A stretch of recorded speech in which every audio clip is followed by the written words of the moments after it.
of the first to go Ling Roach Infesta, actually, back in the day. And it was highly successful for him, indeed. As the metagame actually shifted away from Mutalisk play, it demonstrated just how powerful that style could be. But unfortunately, he's been taken down in this first map by his opponent there. But let's see if he can come back. It's Millennium Stephano in the red trunks, playing Zerg to the south of Metropolis versus his opponent. In the close-by air position, it is Empire's Violet, currently at 1 game in this best-of-3 series in the blue trunks, playing Zerg to the east. And is Stephano going to roll the dice is the question on or should be the question on everybody's mind. And the reason why I say that, well, he's not going to roll the dice now that Violet sees, well, they see each other, that they're close by air. But the reason why I was going to say that is because, remember, Violet did take the heaviest economic route in the early stages of the game. Hatch first into Extractor, then into Spawning Pool. Very late Spawning Pool there.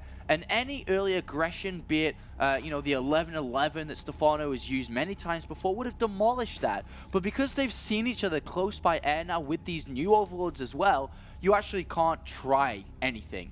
You know, your opponent's going to see it early, and he can easily just one-up you by doing basically the same, just with a drone later, having a better economy. Exactly, and it's fairly rare now in the current map pool that we have that happen, but in this case, it does, as you can see. We don't have Metalopolis anymore with a close-by air in this map pool. We do have Metropolis with close-by air, and these new overlords, turbocharged, less fuel economy, so I've been told. They're not particularly green. They're not concerned about the environment. But whatever the case, as you can see, you've got this omnipotent presence on the map where you can just say, all right, I'm just going to go one later than you then. And it makes for a really awkward dynamic in the first few minutes. And as you can see, both players are basically doing the same. Violet's actually already shown us he's going to take the defensive stance here, for the first part, that is, just because he actually did squeeze in a drone more than Stephano. So Stephano's speed's going to be a little bit earlier. Spawning pool's going to be a little bit earlier. So he'll just have a 5 to 10 second advantage. That's it, really. And of course, in the middle of the map. And Violet will not be in the middle of the map because of those 5 to 10 seconds where Stephano will have speed a little bit faster here. But nevertheless, here, both of them basically doing the same thing upon seeing each other where they are. And that kind of leads to minimal aggression. And we may just actually skip the early stages of this matchup and go right to the mid-game here, like we saw in Entombed Valley. Certainly a possibility, honestly. The way that ZVZ has actually evolved is away from these Ling-Baneling wars, especially in these kind of stances. We've got double queens coming up for both. Speed starting pretty much at the same time for both players. Yeah, Stephano's queens are just faster. That's the only advantage he actually had taken there. So just forget what I said. Speed's going to be exactly the same here. Stephano just has a bit earlier queens compared to Violet, who just has a little bit of a drone lead here instead. But let's see how this is going to start to evolve here. Because usually, I mean, Stephano wants to fight the Roach Infesta style. You know, that's where he's most comfortable in. But both players are throwing down a Bailey Nest. Could be defensive, could be not. The defender will always have the advantage within this scenario. So I feel that both of these players are just saying, hey, you know, if you're going to do it, I'm already ready for it. And that's where we are so far in the game. Indeed. And there's not a huge amount to cover as we see both players going for that Baneling Nest around the same time. Spinecrawler coming in for Violet, playing just a little bit more cautiously. A few extra Lings for Stephano instead. Yeah. So Violet's basically said that he's the one that is definitely sitting back here. But Stephano's building 12 Lings, 18 Lings. So he's going to try this anyway, despite, of course, not having the advantage in this scenario. He can still make it work if he has better control. But Violet should be fine here. He's going to have defensive Bailings. He's got a Spinecrawler and a Queen with additional range as well, remember, here that affects this matchup too. But Stephano does more for a defensive Bailing here, but is going to try to put pressure on, at least with a few, or should I say a few more than a few Lings here as he sprints across the map. But Violet, in clear sight, sees everything and has these Bailings set up. Indeed. It depends how well this engagement goes here for Stephano. Will he be able to peel off the Bailings? The answer is unequivocally no. That was a nice start there for Violet as Stephano eats it. A bit of a better engagement there for Stephano this time around. Grabs another one. Usually want to just use a single Ling, but needed two to do the damage necessary to pick that off. Hasn't done a huge amount, only picks off a single drone. Yeah, and that's actually, if you look in the units lost tab, it's like 200 difference. Stephano takes the first blow kind of in there because it didn't work what he wanted to do. And he could have got drones out a little bit faster there. And of course, we see that Ling explode or something. So Baneling actually explode from Violet, who threw a Ling in there. But we are once again seeing Violet grab all the gases, so he's just going to do the same again here. Stephano has a pretty fast layer 2. Is only on 2 gases currently with a 3rd down, but he's gone for Evolution Chamber and Roach Warrant again. So he's once again taking the, I'm going to play Roaches, I'm going to play Infestor style, where Violet says, well, you know, I just won map 1 by doing Mutalisk, I can do that again. Indeed. But the question is, can Stephano actually do the bust before the Mutas come out this time and do enough damage to hold that back? Because if he doesn't, then he's stuck on in this horrible defensive position where Mutalisks go wherever they damn well please. Nice little save there by Violet just to keep that alive. In fact, he's actually going to rescue the errant drone. Very nice, saving Private Drone over there. But, I mean, Stephano doesn't have to go for a bust at all, but he could just take that investment of the money and just throw down an Infestation Pit like that and say, well, you know, I'm not going to use my gas on Roaches to try and bust you. I'm just going to throw down my Infestation Pit now. So I'm going to be ready for when Mutas come. I'll lock them down.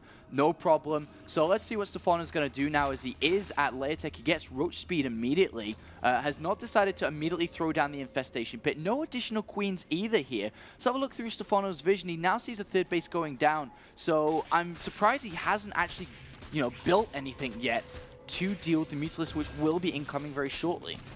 Indeed. Baneling's going up to clean this attempt. Shouldn't be too much of a problem here for Stephano to deal with that. Nice microcontrol, and Baneling on Baneling cancel for both sides at the moment. Nice detonation there for Stephano, but unfortunately that Baneling shut down.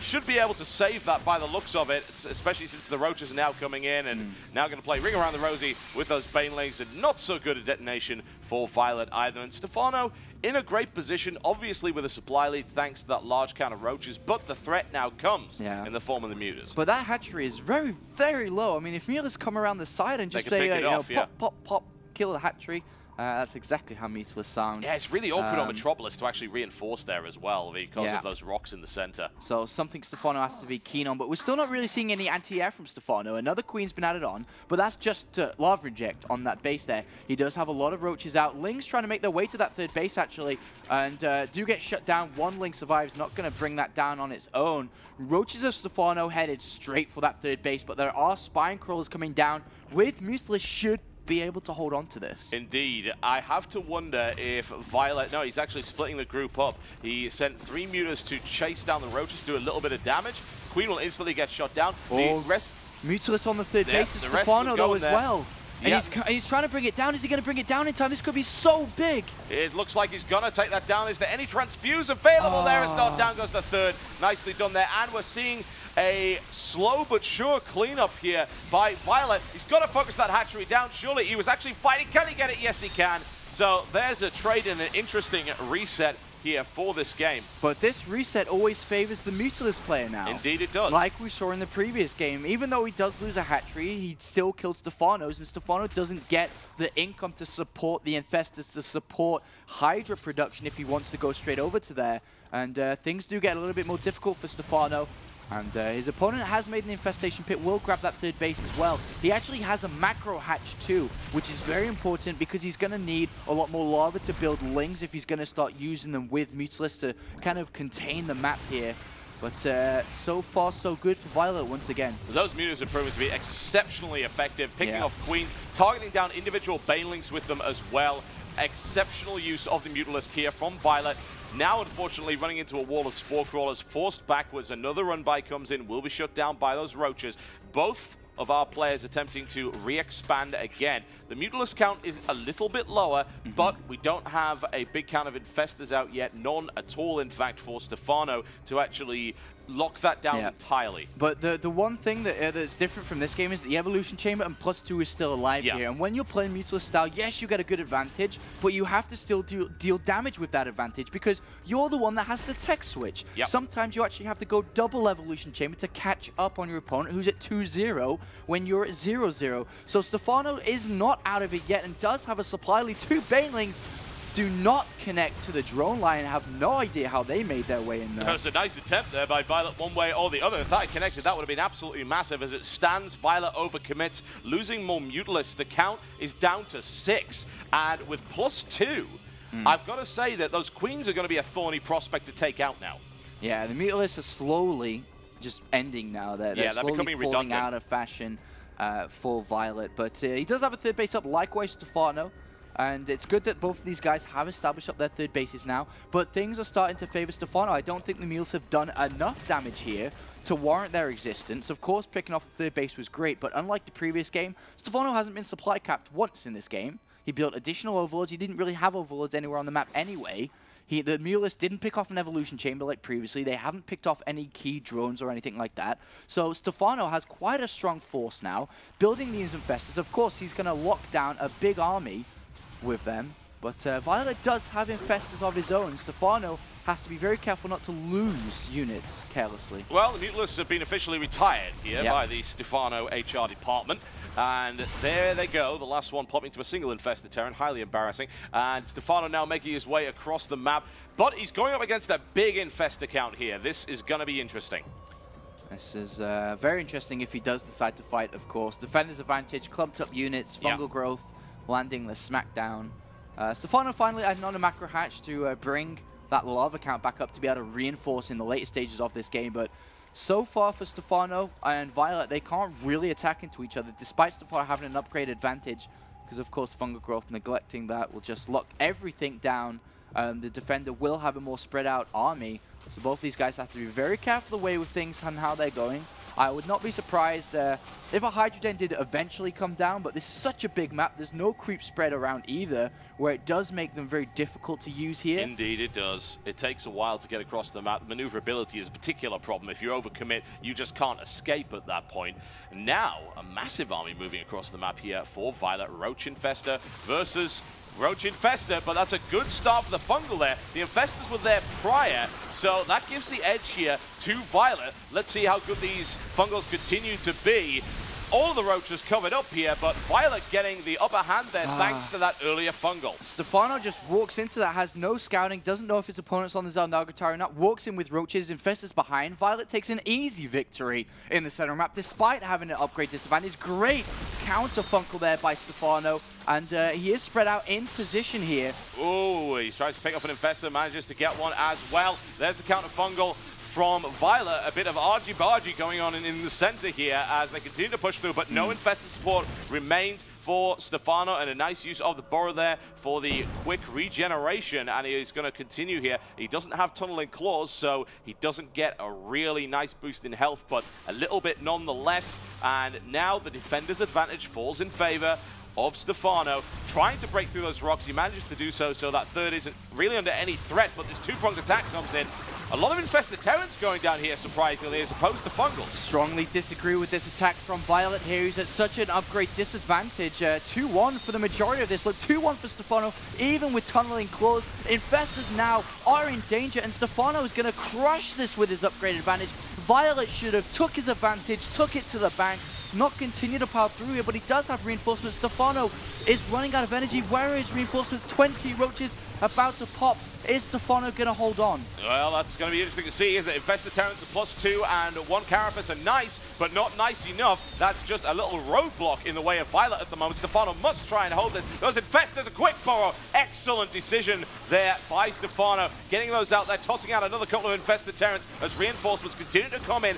Violet has not done severe economic damage to Stephano yet. These reinforcements could be crucial. The addition of tunneling claws giving the quick regen as well if he wants to individually micro those roaches, and he may have to do that considering the advantage in numbers for Violet, but slowly but surely tries to push it back. Is wanting more energy here on those infestors, but they have none to give. Stephano's lost queens though, remember, so he's lifting up on his macro, and Violet is powering through despite having this upgrade disadvantage. Is Stephano going to be able to hold on? A very, very tense moment for Millennium Stephano. The supply is narrowing, but that, I don't know if that even tells the story correctly here. He's got him in a sandwich, though. He is focusing fire down quite nicely. The upgrade advantage still in his favor, slowly but surely pushing him back as reinforcements start to peter out. You see they continue to come in from Stephano. He is pushing back, target firing down the weak roaches. Still hasn't gotten rid of this siege, but I have a feeling that those infestors are about to have a lot of energy very soon, and they may be able to kick back the force of Violet, although he has a few of his own. Yeah, I mean, the energy, there's none energy at the moment. He's using every single ounce to build Infested Terrans to hold on here. This is so tense for Stephano. Is he going to be able to push it back? Yes, he finally pushes it back through the upgrade advantage he established so very long ago with a 4th place on the side. And oh my god, I actually thought that would have not been that close. That could have been it. So much Violet, closer. so many units coming in, but excellent decision making there by Stephano. Great engagements, good target fire. The use of the Infested Terrans actually allowing him to make full use of that 2-1 upgrade advantage, as well as just being a bit of a stumbling block for Violet, preventing him from getting his claws into the economy. He did kill queens, as you accurately pointed out. There's only 2 queens on the map right now for Stephano, but his drone count is essentially intact. There's only 3 Infestors compared to 8 for Stephano, who's going to be able to use a lot of Infested Terrans in this fight. Up they pop, and here they go. Let's see him lob them over the side right there, right into the middle of the Infestors. If he gets target fire down on that, that'll be absolutely fantastic. He's able to do just that, sandwiching in his opponent. Now being moved into a narrow corridor. Needs to be careful with that engagement. Would have been nice to see a fungal follow-up there, as we see there from Violet. This narrow area perfect for doing exceptional area of effect damage. Still no +2 here for Violet, so the attacker's advantage for Stephano thanks to those upgrades. More fungals going down, blunting the attack of Stephano. Violet looks to be throwing this one back. And if Stephano retreats now, he does have Tunneling Claws. They will regen just a tad faster here. And of course, he'll be able to take another fight very shortly here. But Stephano kind of turning around. He's got the Extractors in the background, as we can see now coming up on that 4th base. Want to continue his upgrades, as it actually hasn't got +2 carapace, which will be something he will want to invest in very shortly there. We do see it popping up now. And very tense Zerg versus Zerg so far. Remember, Violet currently leading in this winner bracket final here, 1-0 in a best of 3. 1 game away, potentially 1 engagement away from going to the grand finals, but this is going to be a very awkward little maneuver here. Stephano's actually sending out roaches to the top as Violet is powering down with a 10 supply lead here. Yeah, I'm not liking that one little bit. It seems like he'll need everything he possibly can, considering the upgrade advantage has now disappeared. He's working on +2 carapace. He doesn't have it. This could force Violet to come back, or it could force him to go all in. The Overseer catches burrowed roaches in the center. A nice maneuver here by Violet, and now the engagement comes in, and there is a significant advantage in terms of numbers here for Violet as he tries to smash his way through here. There's the picture-in-picture, as you can see. The expansions are getting gutted right now. This may turn it into an all-or-nothing attack for Violet, who may be forced into this base trade scenario, unable to reinforce from the back. Oh, Stephano only has 90 army supply compared to 160. Violet is powering through here. Stephano trying a cute little tactic, sending 15 roaches off to their death as Violet comes through the center. And now Violet is on the verge of going to the grand finals here of his first MLG, or first finals at MLG, should I say. Stephano is down and bleeding here, looking and staring at it. 0-2 as Violet picks off expansion after expansion. Yep, the small economic advantage Stephano was able to gain from taking out those mineral lines just did not make the difference. Getting caught in the center with those roaches was massive. His army was not large enough to throw back that attack, and Stephano remains in the game simply for posterity, I think, rather than anything else. There's no way he can hold this at this stage. And the unstoppable army of Violet crashes down, and that is the GG, folks. A 2-0 victory for Violet once again, who makes his way into the finals. Incredibly impressive play, and Stephano sadly slipping up in the matchup that he himself attests is his weakest. Wolf, what are your thoughts? Stephano was able to do in that game regardless of being behind. And Violet almost threw that game away a few times. He was behind in upgrades. He was using his Mutalisk almost a little bit too liberally, started to lose those there. And there was a moment where I was like, Stephano might be able to claw his way back into this one, but Violet in the end was just too consistently good. Now, I feel like some of the fungals for Stephano were not as good as they could have been. You know, he actually used a lot of infested Terrans at times too, where I thought was a little bit arguably shouldn't have been used. He used some of his energy to be a little bit questionably, but in the end, Violet was just the better player. I think he played and pushed through more consistently here, and even though he kind of overextended at times, in the end, he was the player who had the better roach count, the better positioning, and didn't waste his Infestor energy. And remember that Stephano now falls down to the loser bracket, where he will face up against Symbol. Oh my! Another tough tough game, sorry, coming for Stephano. But if Stephano does manage to beat Symbol, he will go into the final against Violet with the extended series disadvantage. Remember, guys, we'll go into that 0-2. So, well, that was a tense Zerg versus Zerg. But guess what? There's more coming. There is. We've got Stephano versus Symbol coming up. Stephano, after having be put through the ringer by one Zerg, has got to face the man that destroyed Nestea in Paris only recently in what many said should have been a 3-0 sweep. 3-1 only due to a little bit of overconfidence. Symbol in Zerg versus Zerg is terrifying. Stephano has now been thoroughly thrown into the shark pit, and the question